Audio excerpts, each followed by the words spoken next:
Goeiedag geliefdes, ek groet u weer eens in die naam van ons Here Jesus Christus. En soos u weet is ons besig met die boek Titus en ons is nog steeds daar by die 4de vers vandag, maar ek wil vir u lees vanaf die 1ste vers. Paulus, 'n diensknegt van God en 'n apostel van Jesus Christus, volgens die geloof van die uitverkorenes van God en die kennis van die waarheid wat aan die godsaligheid is, in die hoop van die ewige lewe, wat God, wat nie kan lieg nie, van ewigheid af beloof het, en op die regte tyd sy woord bekend gemaak het deur die prediking wat aan my toevertrou is, ooreenkomstig die gebod van God ons Verlosser, aan Titus, my ware kind, volgens die gemeenskaplike geloof. En dan, genade, barmhartigheid, vrede van God die Vader en die Here Jesus Christus, ons Verlosser. Nou, ons het al met mekaar gepraat oor daardie eerste 2 woorde, genade. En dit is dat God my gee wat ek nie verdien nie. Dit is onverdiende guns wat God verleen. Ons het ook gepraat oor daardie fenominale woord, barmhartigheid, dat die hart van God met ons is, en sy gebed vir Titus, dat die hart van God met jou sal wees, en dat jy binne die hart en die welbehae van God sal lewe. Dis een van die grootste seëninge wat jy iemand kan toebid, as jy vir hom sê dat die barmhartigheid van God, die sorg, die omgee, die getrouheid, en al die attribute van God wat jy kan noem, aan jou toegevoeg kan word, omdat God 'n genadige en 'n barmhartige God is. Nou praat hy oor die woordjie vrede. En geliefdes, vrede is een van die heerlikste plekke en die godsaligste plekke wat jy in jou lewe kan ervaar. Om vrede tussen ek en God te hê, en om vrede te hê tussen ek en my medemens. Met ander woorde, dit beteken dat daar in my hart geen veroordeling is, dat ek bewus is van enige oortreding teenoor God of teenoor die mens wat ek nie bely en reggemaak het nie. En dit is tog so eenvoudig. As die Heilige Gees jou oortuig van 'n sonde en jy dit onmiddellik regstel, dan kom die Abba Vader, die salwing van God op jou en jy het 'n rustige gemoed. As jy eerlik in jou hart kan sê dat jy teenoor jou medemens nie gesondig het en oortree het nie, maar alles wat jy wel oortree het jy reggemaak, dan het jy vrede ook daar. Die apostel Paulus het daar in Handelinge 24 vers 16 gesê, ek lei my daarop toe, om altyd voor God en mens 'n rein gewete te hê. En hier is 'n geweldige ou woordjie, my gewete is stil. Die Heilige Gees kla my nie aan van enige iets in my hart nie. Ek is rustig en weer eens, ek het daardie Abba Vader, rustigheid in my hart. Ag, as jy aanslae belewe, mag jy geanker wees in die woord van God. Mag jy jou rus vind in die woord van God en dit wat God vir jou sê.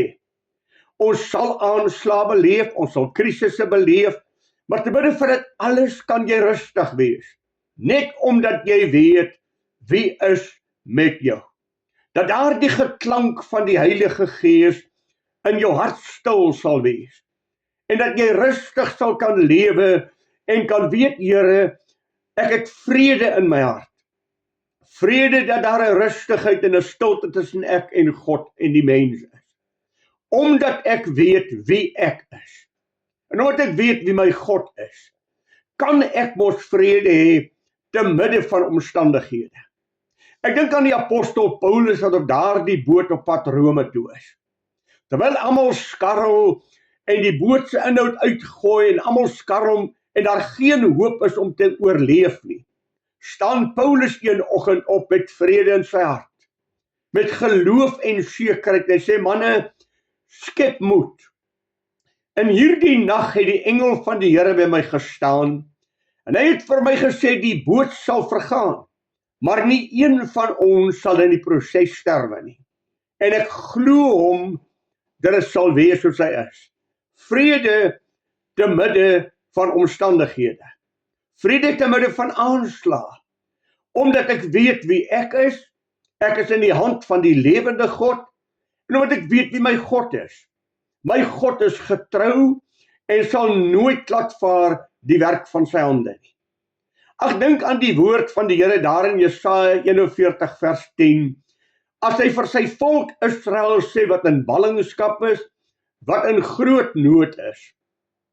Kyk nie angstig rond nie, ek is jou God, ek het jou by jou naam geroep, jy is myne.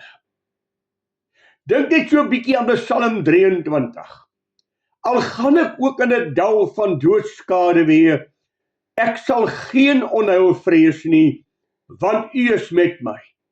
U stok en U staf, die vertroos my. Dink aan Psalm 46. Die berge bewe, die strydwaans is aan die jaag. En dan sê hy, maar God is daar binne-in, dit sal nie val nie. God sal dit staande hou. En dan sê hy herhaaldelike kere, die God van Israel, die God van Jakob is met ons. Daarom kan ek vrede hê, want ek weet in wie se hand ek is.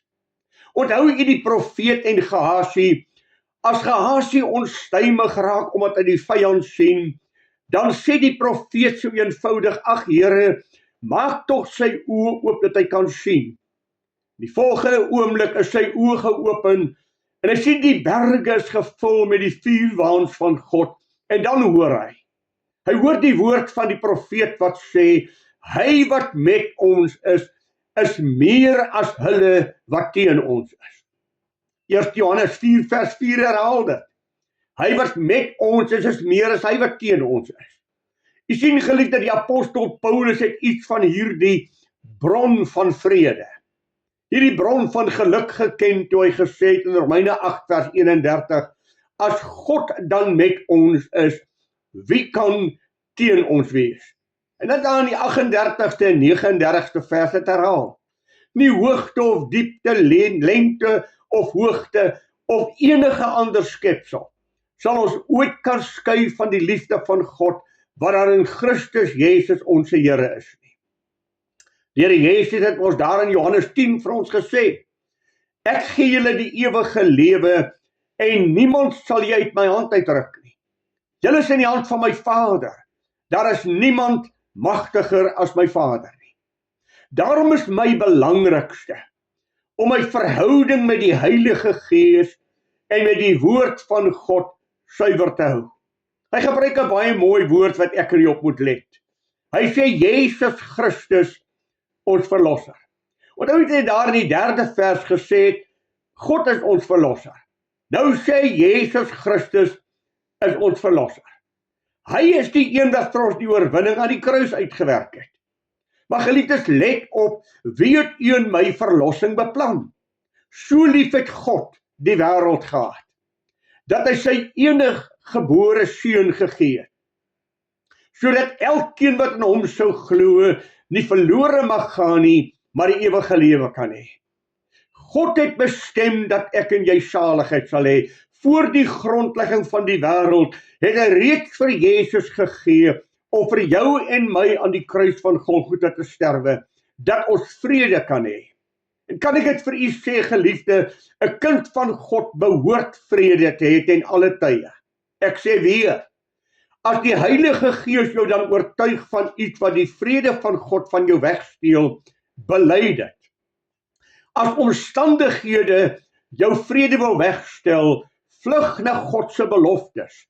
Vlug na God wie hy is en wat hy vir jou gesê het, want dit wat God vir jou gesê het is die enigste waaragtige waarheid. Wanneer hy dan sê Jesus Christus ons verlosser, dan is Jesus die aardse wat op die aarde was wat fisies vir ons aan die kruis gesterf het. Christus is die Messias, die opgestaane wat aan die regterkant van die troon van God sit, en so mooi as Romeine 8 sê, hy bid ook vir u en my elke dag. Hy is betrokke by u en my. Daarom het ek 'n voorspraak by die Vader, die oorwinnaar, die een wat sy bloed gestort het om my sy kind te maak, tree voor die Vader vir my in. Ag geliefde, moenie dat omstandighede jou bekommerd maak en omstandighede jou vrede van jou wegsteel nie. Die duiwel sal baie dinge oor jou pad wil bring. Hy wil jou geloof van jou wegneem. Hy wil jou sekuriteit van jou wegneem. Maar vestig jouself in elke belofte van God is ja en amen. En wanneer jy aanslae belewe, hoor net mooi. 1 Korintiërs 10 vers 13. Geen versoeking het jou aangegryp nie, behalwe 'n menslike. Maar God is getrou, wat nooit sal toelaat dat jy bokant jou kragte versoek word nie, maar saam met elke versoeking gee jou die uitkoms dat jy dit kan verdra. Ja, jy sal deur krisisse gaan, maar hy sal jou nooit begewe en jou nooit verlaat. Hy sal jou nooit in die steek laat. Daarom wanneer jy krisisse belewe, behou jou vrede in God. Moenie jou vrede laat wegsteel nie. Moenie aanklagte jou laat onderkry nie. As jy vrede met God het en jou gewete jou nie aankla nie, val terug op die realiteit van wie God is. God drie enig is in die lewe van sy kindertjies betrokke. En ek wil dit vir u lees, selfs wat die gawes aanbetref. Hoor net hoe betrokke is God. Daar is wel 'n verskeidenheid van genadegawes, maar dit is dieselfde Gees. Daar is verskeidenheid van bedieninge, maar is tog dieselfde Here. Daar is verskeidenheid van werkinge, en dit is dieselfde God, wat alles in almal werk. God het jou syne gemaak. En omdat ek aan God behoort, kan ek in rustigheid en in vrede met God lewe, solank my gewete my nie aankla nie. En dit is 'n geweldige groot ding. Die apostel Paulus sê daar in Romeine 1 vers 9, my gewete getuig saam met my in die Here.